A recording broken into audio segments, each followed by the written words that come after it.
Canada really has to examine its own approach to these people. In any case, there is, as far as I'm aware, no evidence that any Indian government body had anything to do with it. We are seeing openly posters talking about kill Indians, kill Hindus, drive Hindus out of Canada, go ahead and attack the diplomats. Photos and names of prominent Indian diplomats seem to be very much like a case of extreme political pandering. My thoughts are that it's an extremely disappointing development. Many Indians have been seething with frustration at the way in which people who are, if not terrorists themselves, are flagrantly inciting violence against our country, talking about the dismemberment of India, have been able to get complete freedom and sanctuary in a country like Canada. But we have valued our relationship with Canada, and we have not escalated our concerns beyond a certain point, though we have, I'm sure, conveyed them at various levels to the Canadian authorities. It's a relationship we've always valued. The trade is at considerable levels. We have a large Indian diaspora population there, 1.7 million people in a country of just 40 million. We also have, of course, a large number of Indian students, and the number has been increasing. So there have been a lot of things we value in the relationship. I would have expected that Canada would value the relationship as well. But the extraordinary decision of the Prime Minister to go public with an allegation without a shred of evidence of Indian government complicity in a murder in his country shocks me, to be very frank. I believe the story is that it was triggered by the fact that a media leak was about to happen of this allegation. A media story is one thing for a Prime Minister, for political reasons, to want to get ahead of a media story. It really looks like it's doubling down on the pandering to a certain political element in that country.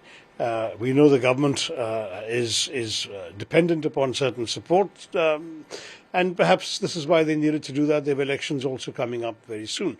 So for all of these reasons, Canadian politics has led to a situation where a very valued relationship between two countries has been thrown into jeopardy. And I am really surprised the Canadians would do that. And our consulate is working there. We have said that if they face any problem, they can contact our consulate. There's an advisory which has also been issued. Looking at the way the diplomats were fired, right from if you say in Canada, and now one diplomat was also expelled from in New Delhi as well. How do you look at this balance which is going on? Because there is a classic case of tit for tat going on. Mm-hmm. So the Canadians expel an Indian diplomat, Indians expel a Canadian diplomat, Canada does something else, India does something else in return. Today India has initiated some action. I don't know how that's going to be responded to on that side. It's most unfortunate. I really believe that we must arrest this deterioration in the relationship. Obviously, when there is any concern of this nature, the responsible thing to do would have been to come and have strong, closed-door conversations in India with the Indian authorities, but never to take it to a point where publicly you are throwing an entire relationship into such a disarray. I think that's for the Canadians to explain, because honestly, there has been a lot of frustration, as I mentioned earlier, from our side, because we know that these are not just airy-fairy rhetoricians. These are people who have actually wielded weapons, who have been complicit in mass murder and mass mayhem. And therefore, they're not just an ordinary situation. You must understand that in the old days, emigration meant people went to another country and assimilated there, got involved in that country's politics. Mm-hmm. We are now seeing a new phenomenon where immigrants to Canada have become Canadian citizens, but are not doing anything in Canadian politics. They're focusing on how to actually do damage to their country of origin. To my mind, that is a very dangerous development. And Canada really has to examine its own approach to these people. It's all very well to claim outrage that a citizen has been killed in Canada. In any case, there is, as far as I'm aware, no evidence that any Indian government body had anything to do with it, because we know that, unfortunately, this fringe terrorist group has a number of factions, and there have been gangland-style killings of various members of these various groups, including one today. So my own view is that there could have been any other explanation for what happened. In any case, whatever is happening, why their own citizens are allowed with impunity to behave in this manner, threatening the sovereignty, territorial integrity, and good interests of a friendly country is something only the Canadians can answer. Well, I think it's certainly an unwelcome step, simply because in all these matters, people-to-people relations are important. Many of the Canadians who come here as visitors are actually people of Indian origin visiting their families.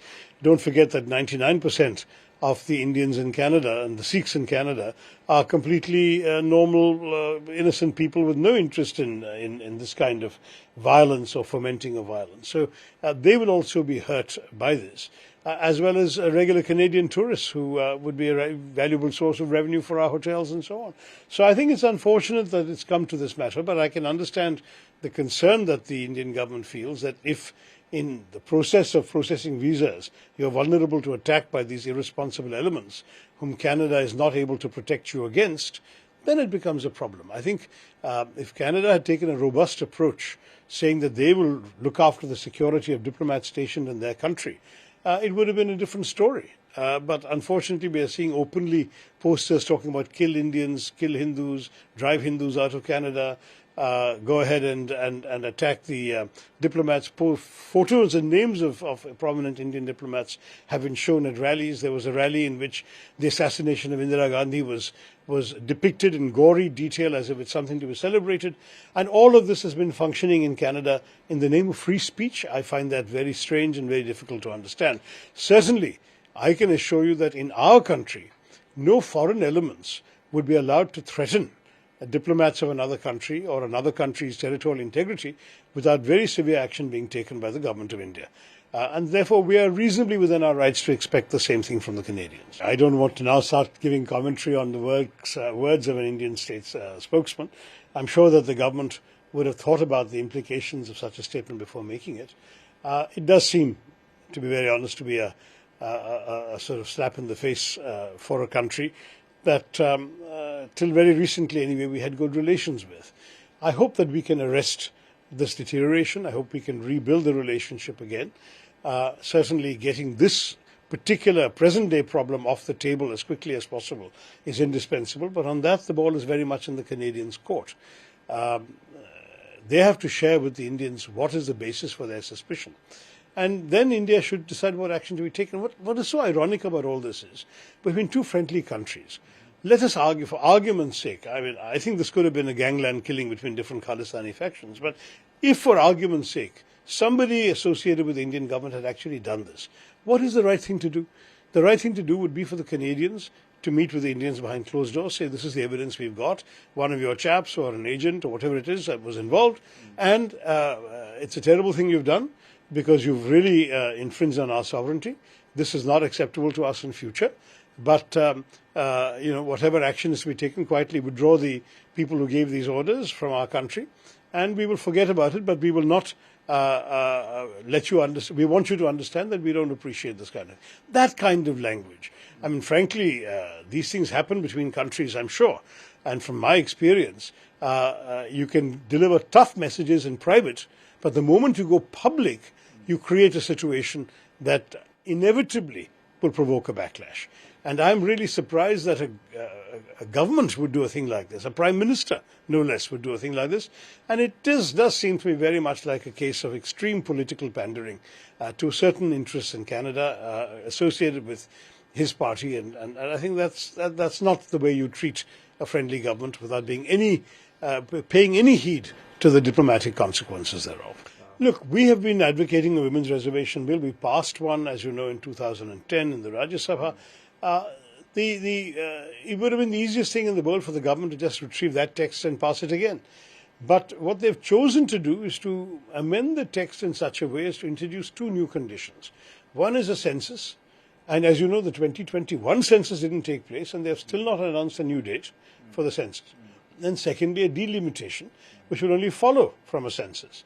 Now, with two major sort of milestones that have to be crossed before the bill is implemented, and neither milestone has a date attached, it looks to me very much like another one of these celebrated BJP jumlas, where you promise something you have no intention of delivering. And that seems to me what has happened in this bill.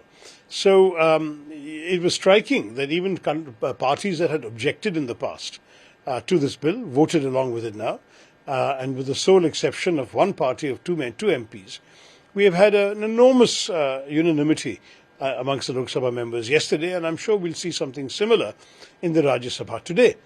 But when will it actually come into effect? Only the BJP government can.